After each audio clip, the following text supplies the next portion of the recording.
Welcome to the Luminary by AIESEC in SLIIT, where we interview some of the best Sri Lankan unique personalities for you to get inspired and motivated by going through their life stories and experiences. Now here's your host, Mr.Trevin Hannibal.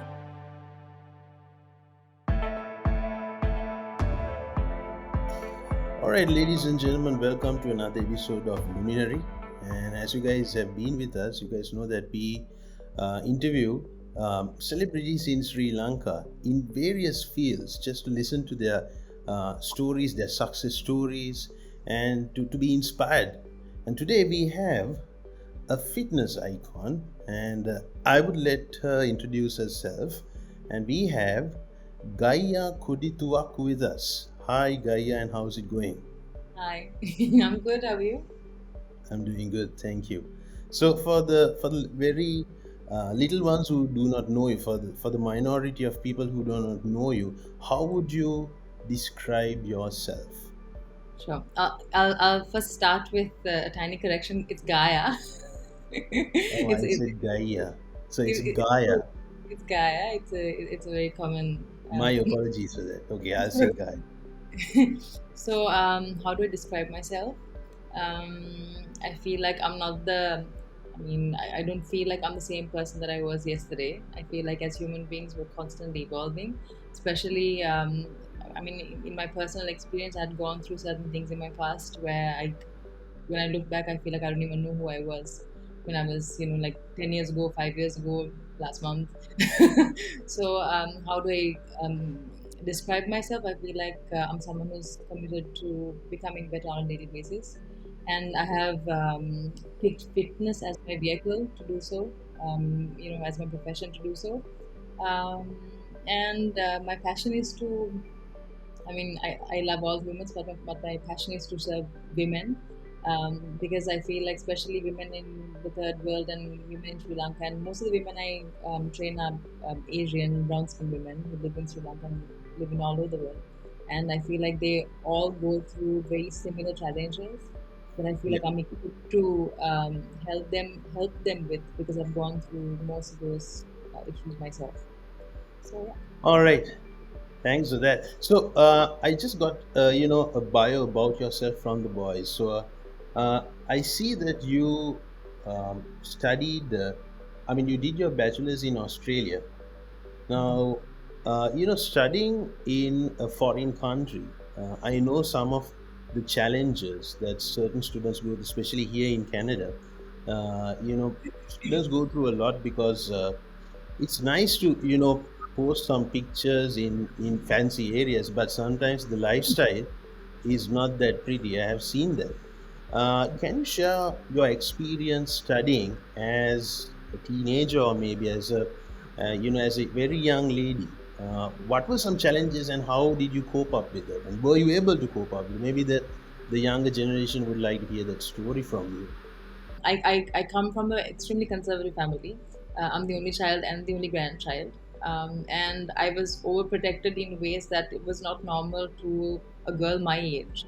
I was not allowed to take public transport alone. Not that we come from a well-off family, but I remember even when I used to go for tuition classes after A-levels, my mother would come to the school. She would take the bus ride with me to the class, and she would stay outside for 4 hours. So I had no experience or exposure to the outside world. So when I went to Australia, I was just completely lost. So the challenges that I faced, well, the majority of the priming that I needed for the rest of my life happened in Australia because of the challenges that I went through. I went through some traumatic experiences. I was raped by somebody when I was in Australia. I was around 20 or 21 years old, and I really didn't know how to deal with such an experience because, again, I didn't have exposure. I didn't know how to ask for help. I didn't know that I could go for counseling. I didn't know that I could talk to people and sort out my mental health. So it was a downward spiral from there. I didn't know how to keep a job. I experienced homelessness, poverty. I stayed hungry for many days. I lost so much weight that people thought I was on drugs. So I went through a lot of darkness in Australia. And because I had to work multiple jobs to provide for myself and pay my tuition fee. I remember I used to clean a dog food factory. I used to do different types of jobs. I used to clean this dance studio. I still remember I would go there and just scrub the mirrors and stuff like that. Later on, I got myself a job at this place called David Jones, like this exclusive shopping type of place. And then finally, I got a job to work under Gordon Ramsay in his restaurant. That was a nice experience. But most of my experiences there was extremely tough for me, and I didn't know how. I didn't have the tools to deal with the stuff that I was exposed to. And the pressure is incredible, because just like you said, it's extremely glamorized, like from the outside. When you're looking from the outside in, it looks fun to be in a space like that. It's beautiful, the country looks good, everything looks fancy. But when it comes to being there alone, because I have a lot of clients who study abroad, they go through a lot of depression, and they go through a lot of loneliness. So it's not easy. I think what really would help someone who lives in a country alone like that is to practice a lot of stillness and understand where your issues are stemming from. Because if I knew what I know now, I think I would have navigated through the situation so much easier. And I'm just thinking how to like go deep into. Should we talk about solutions, or should we just talk about the Yeah, I think experience? there's another part which is connected to that. But initially, I would say I'm very sorry to hear certain stories that you just said, and I'm glad that you have overcome them, and I'm very happy that where you are as at now, and being an example to everyone. Uh, But the thing is, like, the other thing I want to actually touch base on is that when something bad happens to us, we tend to like, in that moment it feels super dark. But right now, I know it sounds weird, but I'm really grateful for even that experience, because if that didn't happen, I truly wouldn't be able to relate to women the way I do today. I went through a bunch of abusive relationships where the people that I dated were like physically super violent. I ended up with concussions. I had like restraining orders put on them. So it was really like traumatic experiences. But now, for every single one of those experiences, I'm super grateful. I'm happy that they happened to me. As weird as it sounds for me to say it out loud, because I don't think I would be the same person if not. Yeah. and yeah, that's interesting to hear.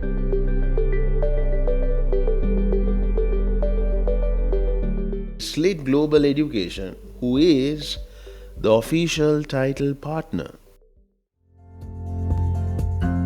SLIIT Global Education is established for students who are interested in venturing past the higher education opportunities in Sri Lanka to explore avenues in countries such as Australia, Canada, UK, USA, Germany, and France. They have a network of 30 plus universities that they collaborate with to provide students with the best learning and holistic university experience. You can also avail exclusive scholarship schemes, especially if you are a student or alumnus of SLIIT. SLIIT Global Education also provides exceptional academic counseling services for undergraduate and postgraduate students tailored to their requirements. They also offer expert visa guidance counseling services and pre-departure training to all their transfer students. If you're considering pursuing your higher education abroad, feel free to give their friendly team a buzz. Yeah, and that brings me to the next question. I see that in this bite it says, during the darkest times of her life, when nothing at all had gone right for her, she has always felt divine intervention. She always surrenders herself fully and chooses to be led, and nothing at all there onwards is taken personally by herself. Now, in this day and age, things like divine protection or divine guidance is something is seen as a kind of a fantasy, or people don't really believe in that. Now, I'm not holding that type of belief, but it's nice to see a person who feels like that. Can you just take us through this? Maybe it's very interesting. It's something that I think is very essential for the younger generation who Yeah. doesn't even think about that in a great deal. Would you like to take us through that, please? Like for an example, when people ask me questions like, so like, what was your strategy, or like, what did you do? How did you plan out your career? How did you get here? Like, I don't have a background in business, or I don't have a background in like in anything related to fitness. I was just put here. I was pushed into it, and I'm really good at kind of interpreting these nudges and going with it. And I always felt this push towards something, and I would just go with it. And it just brought me here. And if I were to sort of try to understand this with my limited human mind, or try to navigate through my life with this limited human mind, I wouldn't have gotten here at all. I would have tried to make sense. For an example, all my friends in school, by the time I came back to Sri Lanka after being there for 5 years, I studied criminal justice administration, which has nothing to do with criminology, has nothing to do with fitness. And I came here with $50 in my hand. I felt like an utter failure. All my friends were doing jobs. They were making good money. They were settled. They drove cars. And I was just sort of floating around for a while, not knowing what to do. And if I try to navigate through my life with that mindset, okay, maybe I need to find a job and I need to make this money and I need to sort of be stable like everybody else, and I probably wouldn't be doing what I'm doing right now. I mean, I have created an extremely lucrative business, and I've trained close to 4,000 women all over the world up to this moment. So what I personally feel is that I've always been led. It's just a personal feeling. It's an inner experience for me, and I feel like I'm just a vessel for God or the divine to just work through. I know a lot of people find it extremely like hard to digest when you use words like God. I used to be one of those people. Um, you can interpret that energy the way you want. It could be the universe. It could be this divine energy. It could be a creative force. Whatever you're comfortable with. But for me, it has been such a. It took a load off me because I realized it's not up to me. These decisions are not up to me. It's not up to me to be a success story. I just have to be empty and open and humble and just show up, and that has really helped me through a lot of these. Right. you know, That's, yeah. that's really interesting to hear.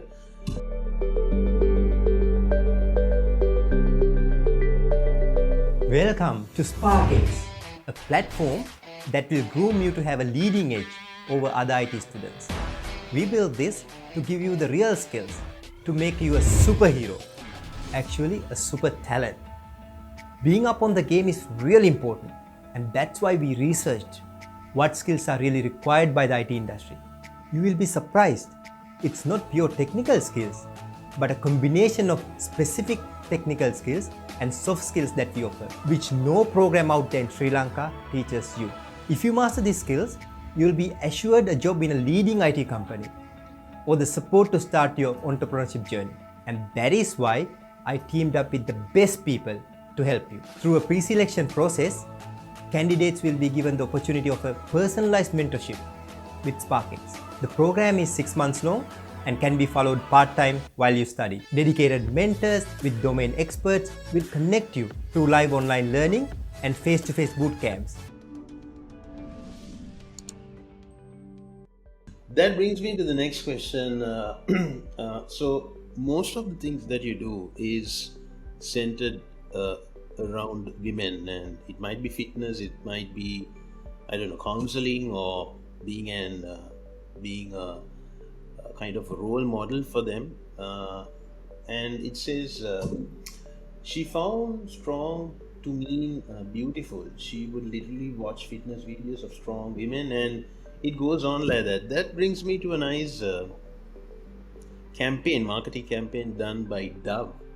I don't know whether you saw that. Dove did a campaign, the brand, where they said, stereotypically there was a figure where women should look like this, and if you're a bit chubby, or if you're not in that particular figure, you can be discriminated, which is something which is totally something that will be very taboo in North America.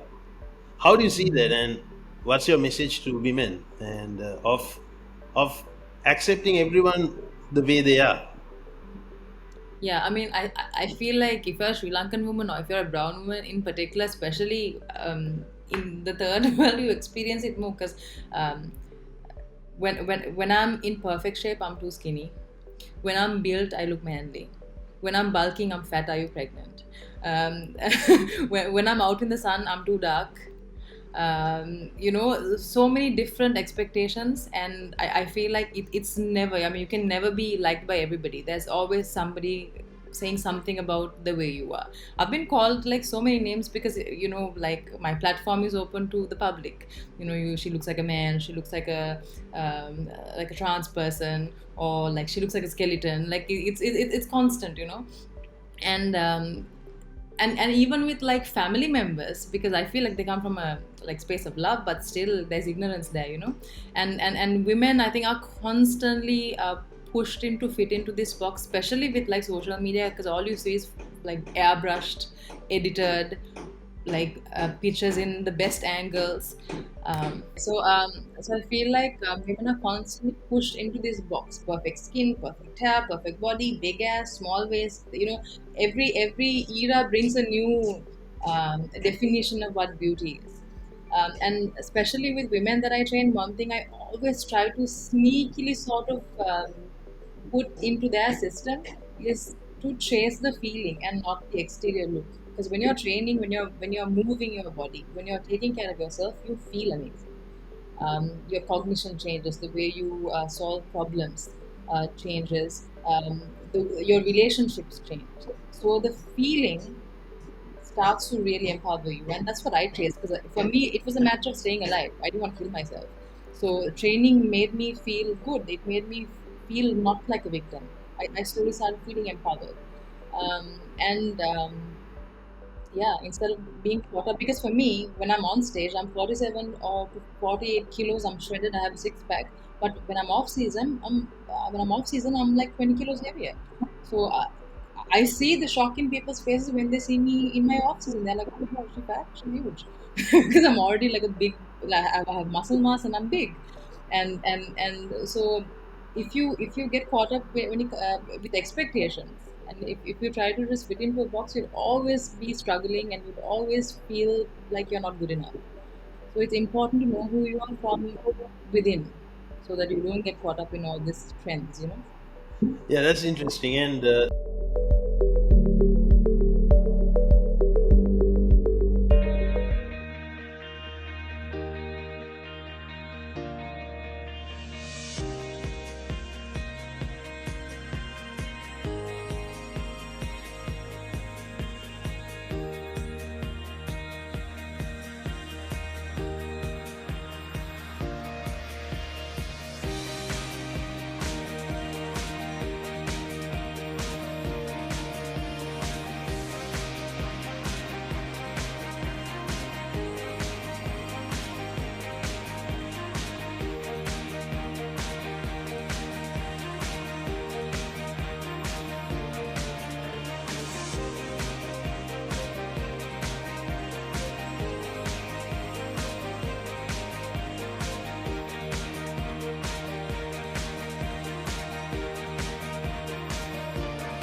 that brings me to a question regarding occupation. It seems like that you were in radio, and then you had to switch, your occupation. Now that's not something that happens every time, because radio, show business, and being a fitness, personality is a bit different. So, how were you able to make that switch, and what were some challenges that you had to fix, or that you had to mitigate?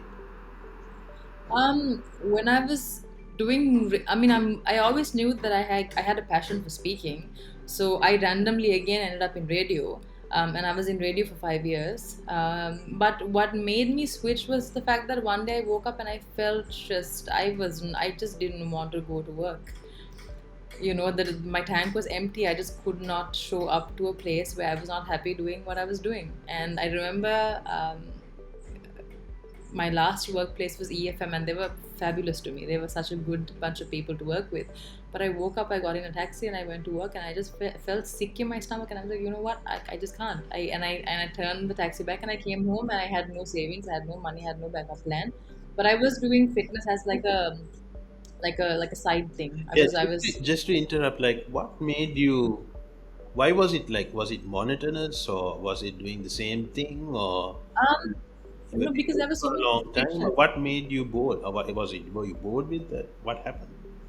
It's because we were extremely restricted. If when we go on air, there are certain things you can and cannot speak about. Like being pushed to speak about celebrity gossip or things that I just hated to do, and I couldn't really speak about things that really mattered, and that was really taking a toll on me. I was in different stations before, and those experiences were even worse for me. And I worked in some stations where the management was sexist and they were just disrespectful towards women, and it was not a happy experience for me. But the one thing that I did look forward to on a daily basis was finishing work and going to gym and training. And then while I was doing that, I was training a few other clients, and I was like, you know what, I love this. Why the heck am I, like why am I letting the fear of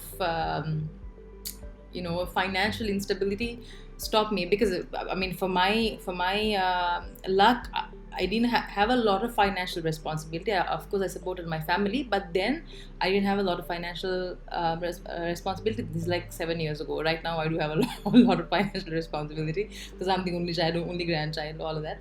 But I just took a risk because I was just really unhappy doing what I was doing. Yeah. Yeah, that's interesting because even I believe the same. Like, it's always good to do what you like. Yeah. Yeah, just to share something, when I came to Canada, I was a teacher. I was like a lecturer, and when I came to Canada, the first job was to work at a bank, and I think I shared this in Luminary itself, but something that I didn't like doing. Talking about interest rates and accounts, that was not my cup of tea. So I totally relate to what you are saying, and that brings me to the next question. I think it's a very it's a question that normally people find it very difficult to not something that you ask on a regular basis, but I know that it's something that I think we should talk, because you had this experience where you help your fellow, your friends on. It says she has received countless messages from women considering suicide, where women get beaten up. These are certain things that you cannot even imagine, but of course it takes place, because what I always believe is there is a there is a mental condition that develops in a person to beat up a woman. There is a mental condition that develops in a person to where, even if it's a woman or a man, especially if it's a woman, where you think, this is it, I need to commit suicide. I think you need to detect or diagnose the problem by its root cause itself, and not fall prey to it. Can you take us through this? People why do people get into this type of a dilemma in their life, and how do you get out of it? And I'm sure you had something to say. I mean, I've had countless women reach out to me. I actually was talking to a student, a Sri Lankan student in Canada. This was probably like 6 months ago, and I was on the phone till about 3 in the morning with her. And after I spoke with her, after I finished the conversation, she sends me a picture of the letter she wrote and a knife, saying I was going to kill myself tonight. So I've had, like, I can't even remember how many of those conversations and messages in the past few years, and I have gone through it myself. I mean, I've gone through suicidal depression, and I think it's pain. I feel like it's this unbearable amount of pain, and at least through my personal experience, my mind cannot, like the mind cannot see a solution beyond that. And for me, at least, I thought I was going crazy. I thought I was just going nuts. I thought I was like Yeah, clinically insane. yes, Gaia, if I just interrupt, I'm sure, of course, you need to have that pain, but and I know you don't need to be specific here. You can filter and just give us the idea, because what brought you that pain? I think for each person, it's a very personal thing. Like for an example, I'll give you a example of a girl that I was sort of helping. Her issue was that she lost her virginity, and she came from a very, she came from a village, and she thought her life was over, and she wanted to kill herself. And when you're in the eye of the storm, is that the word? When you're in right in the middle of it, Yes. it blows out of proportion, and it completely consumes you. And for somebody else, when you look at the problem, you might feel like that's not even something that would bother me, but for each person, it's such a personal experience, and I feel like they go so deep into the trauma, and most of them have like traumatic pasts. Like for an example, I'll give you an example. I actually did a workshop, I think 3 years ago. There were 28 women present, and the first part of the workshop was something called a sharing circle. It's something done in tribal days, and I really want to try it out. So I opened the sharing circle by talking about what I had gone through, my story, the fact that I'd been raped, and I'd gone through like violence and blah blah, and being molested as a child, all those things. And after the sharing circle was supposed to last around 30 minutes, right? It lasted 6 hours, and out of the 28 women who came, 26 women were raped, and they were speaking for the very first time of their lives that day. Meaning they have been living with this trauma for years and years and years. Their parents didn't know, their partners didn't know, their friends didn't know, because they didn't feel like they had a safe space to talk about it. So a lot of people who want to commit suicide, or a lot of people who go through these, mental like patterns, are people who haven't had the tools to deal with their trauma, to deal with all this pain that is internalized over time and just like stacked over. Like for an example, when I was a child. So my mother had an extremely traumatic past, and when I was a child, she used to beat me up, and in a very I mean, it was not normal the way she beat me up, because as a child she was beaten up by her grandmother, and like and for me, I translated that as love, because she was my main caregiver. So I attracted men who would beat me up. So it's something that sort of manifests in your life if you haven't had the tools to process it and heal it. So I feel like a lot of people who go into suicidal depression are people who have had experienced trauma, or something that they haven't really processed. True. But anyway, I, moving on. Yeah, you had something. yeah, I feel like if we take away the taboo, like for an example, in Sri Lanka, speaking about emotions is not really encouraged as much, and I feel like I attract all these women on my platform because I talk about the stuff that has happened to me. Like for me, when I say the word rape, there is no emotional charge behind it, because I have really dealt with it. I can really openly say it wherever, in front of 100,000 people even, But when I say it to most people, there's a kind of a shock that they sort of, obviously they feel the pain for me, but then again, it's because people don't talk about it enough. And I feel like if we make sure that we um, normalize the fact that we can open up and speak about these things. That's what I really commit to this on my social media platforms, because I feel like that alone will create so much healing. They can just open up and talk about it. Yeah, I mean, Yeah. I just thought I'll add something to that. I mean, this is like my opinion. I mean, it's always nice to share something. I mean, if there was, let's say, I don't know, if there was something that I have been taking through, and if you had the similar experience, and if you were able to come out of it, it's always nice for me to share that with you, and it's a good thing. But when it comes to a huge gathering, sometimes there are people who are really interested to grasp something from what you're saying and to Yeah. apply to their life and to change in a positive way.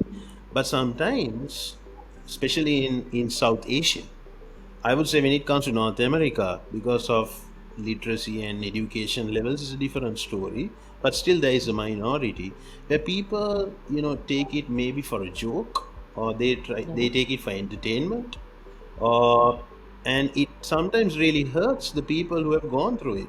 So my opinion, I don't know whether you will agree with this, is if you could select your right click to share this, and of course I think sharing is going to help it in a massive way, because you're sharing it, and it's not only you had gone through it, even I have gone through it, and this is how I came out. It's not the end of the world, and it's always good to share. But what do you think, sharing it in the right group, in the right click, what do you think about that? Listen, absolutely, I agree with that. But for me, I think, again, my personal experience is different because, like, with it's probably my personality, I really don't really pay attention to opinions anymore. And when I share it, I always keep in mind the impact and the healing that could create for somebody else. So trust me, on social media, I've got attacked countless times over so many things that I say, and it really doesn't bother me because, on the other hand, there are people who benefit from it. But again, if you're someone who's still going through this, or still hurting, or going through pain, of course you need to pick and choose who you want to open up to, 100%. But for me personally, it's a different experience. But yeah, 100%. True, that's true. Yeah, that brings me to the next question. About online coaching, fitness. So let's talk about that. So, how long have you been doing it? Sometimes online coaching is not that easy. I don't know whether you do it synchronously or asynchronously. That means where you record your sessions and do it.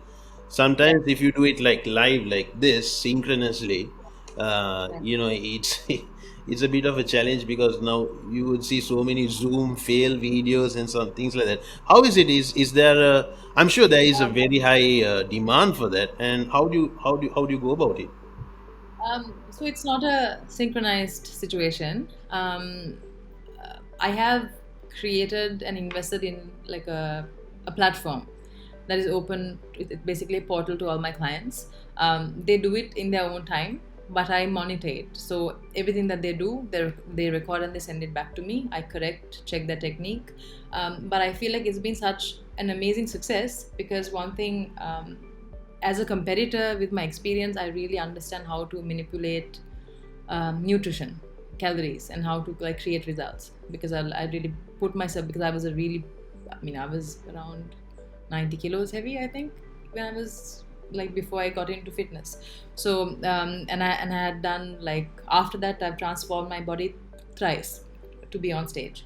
So the nutrition part is massive, and because of that, I can proudly say that, the transformations that I create have been incredible. And it's not like a thing where they lose weight and they rebound and they come back heavy a month later, because it's not a drastic thing. It's a lifestyle change. I don't starve them. They eat a lot of food. And the other thing that makes sure that, a success comes out of, like, a holistic type of thing comes out of it, is because I speak to them on a spiritual level. Like, for an example, they open up to me about their issues, their traumas, their depression.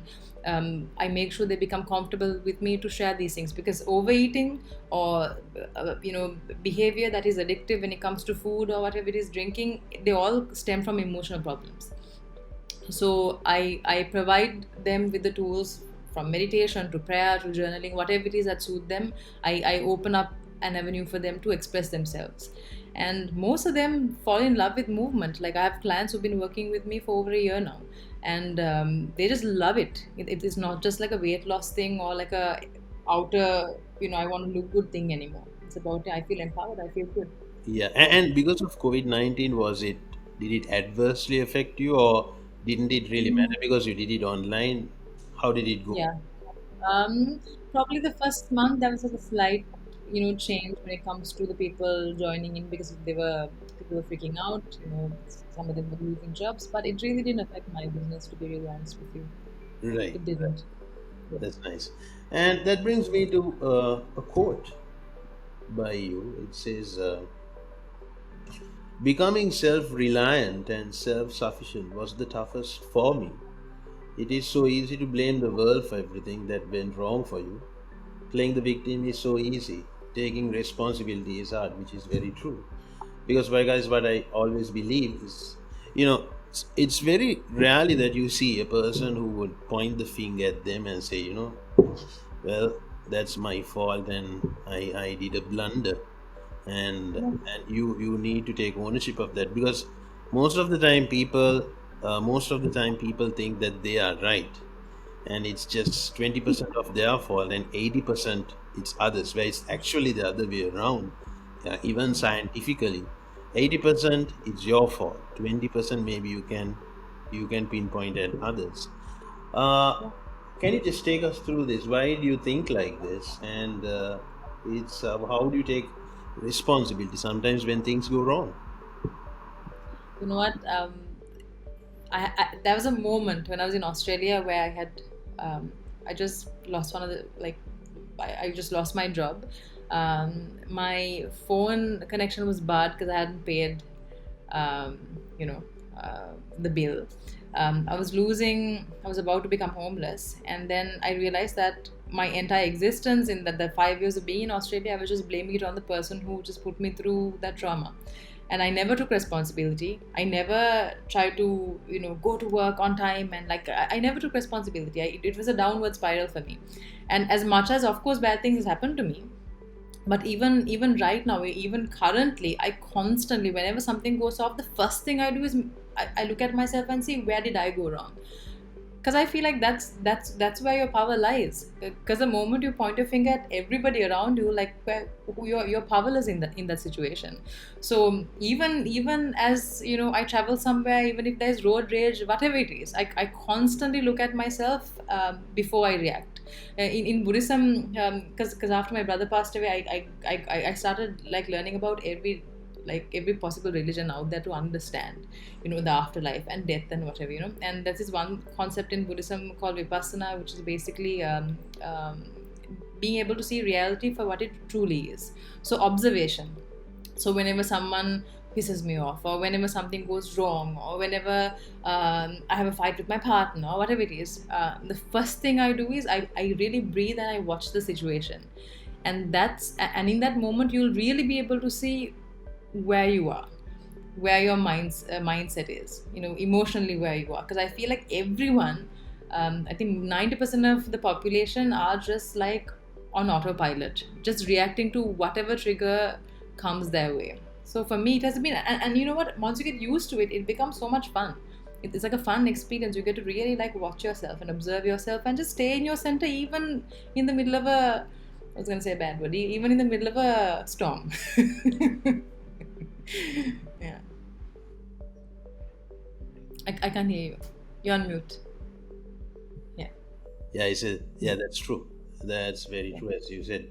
And we are moving towards the latter part towards the last few questions. So another thing that we sometimes see, especially in North America, is people living fake lives.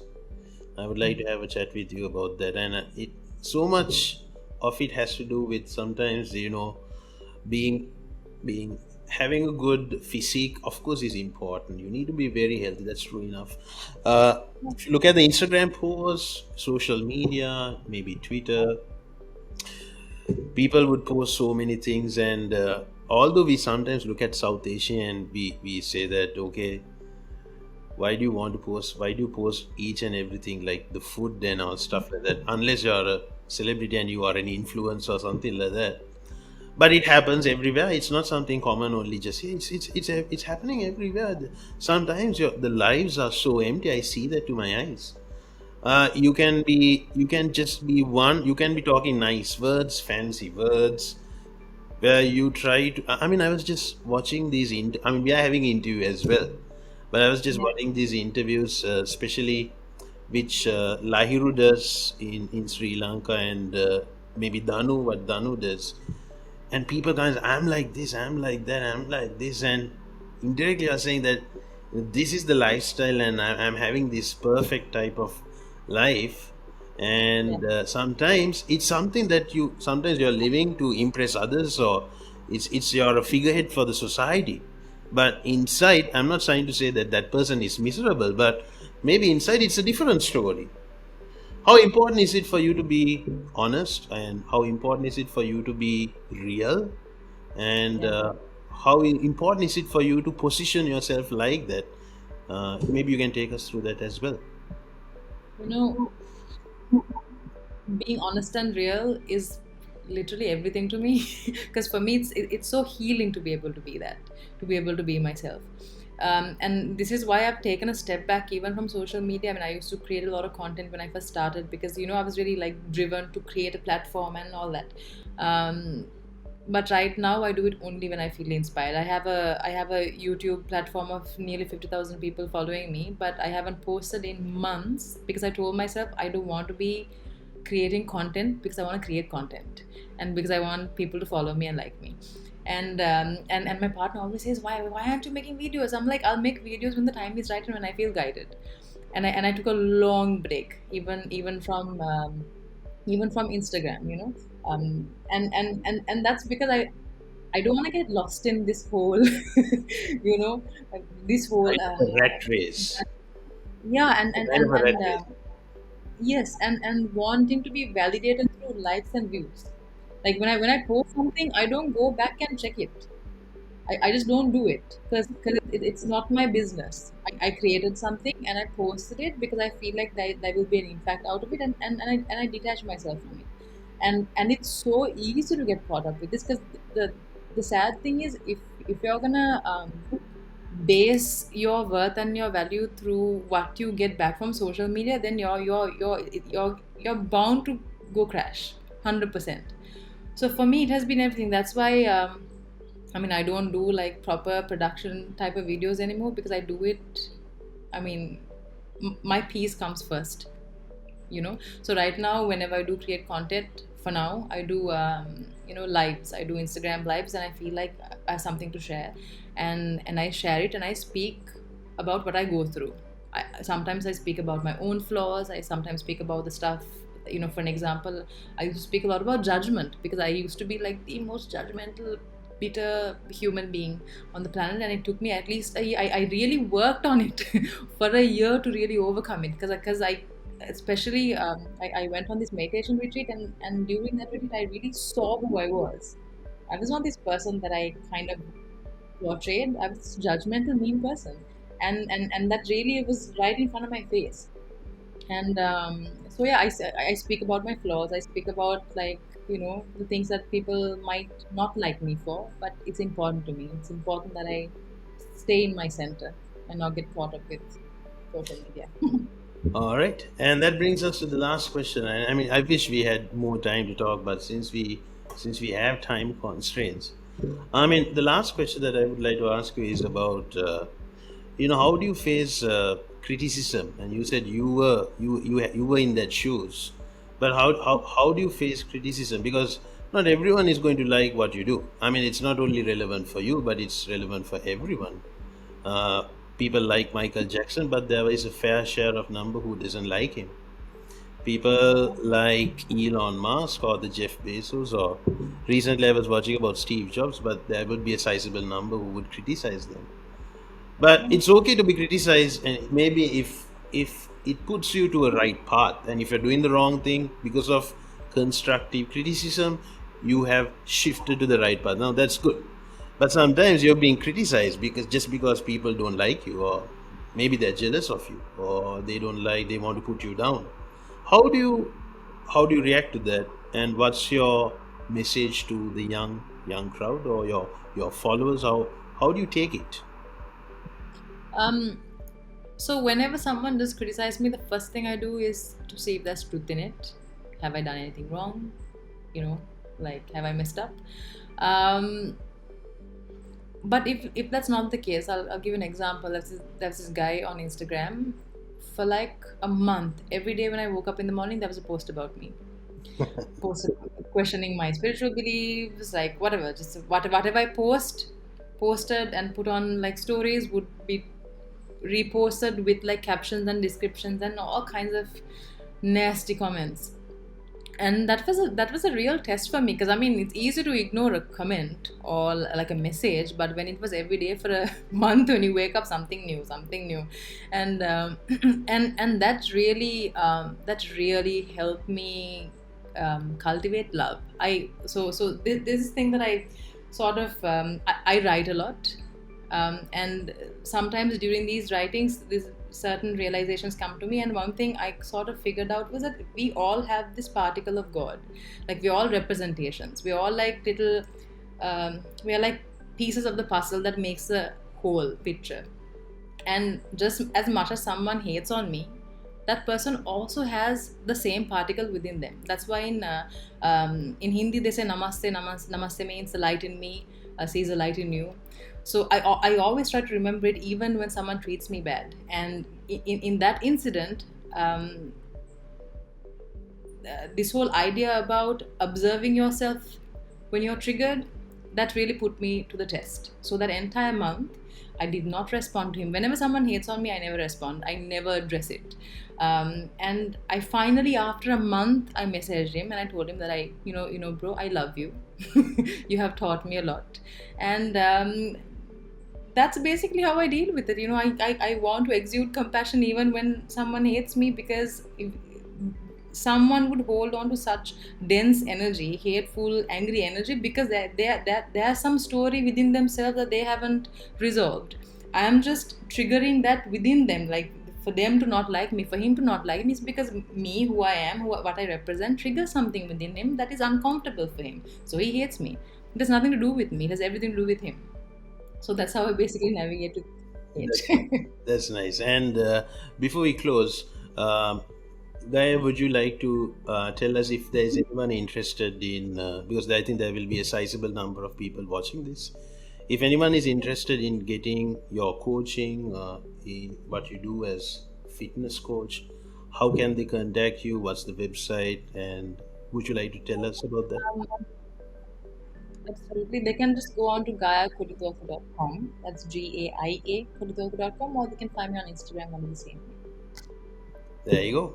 And before we close, what do you think about the Luminary? It's amazing what technology can do, because you're in Sri Lanka and I'm here in Vancouver, but we were able to connect because of this platform. And I know it was a very short time that we spent, but I think there were some very interesting points that anyone would like to learn from.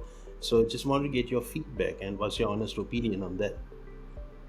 First of all, I think that is just a adorable, sweet, respectful bunch of, can I call them kids? I don't know how old they are. Students.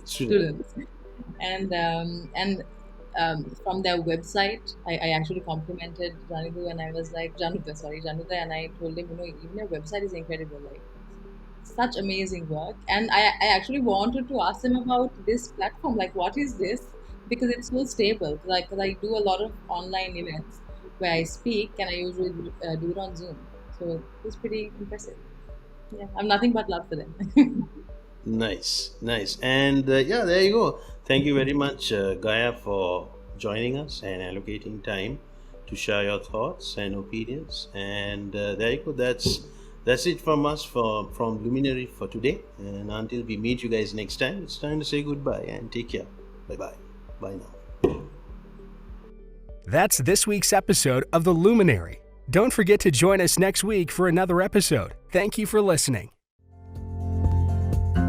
SLIIT Global Education is established for students who are interested in venturing past the higher education opportunities in Sri Lanka to explore avenues in countries such as Australia, Canada, UK, USA, Germany, and France.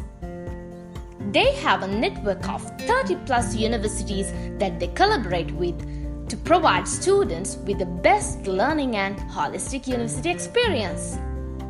You can also avail exclusive scholarship schemes, especially if you are a student or alumnus of SLIIT. SLIIT Global Education also provides exceptional academic counseling services for undergraduate and postgraduate students tailored to their requirements. They also offer expert visa guidance counseling services and pre-departure training to all their transfer students. If you're considering pursuing your higher education abroad, feel free to give their friendly team a buzz. Welcome to SparkX, a platform that will groom you to have a leading edge over other IT students. We built this to give you the real skills to make you a superhero, actually a super talent. Being up on the game is really important, and that's why we researched what skills are really required by the IT industry. You will be surprised. It's not pure technical skills, but a combination of specific technical skills and soft skills that we offer, which no program out there in Sri Lanka teaches you.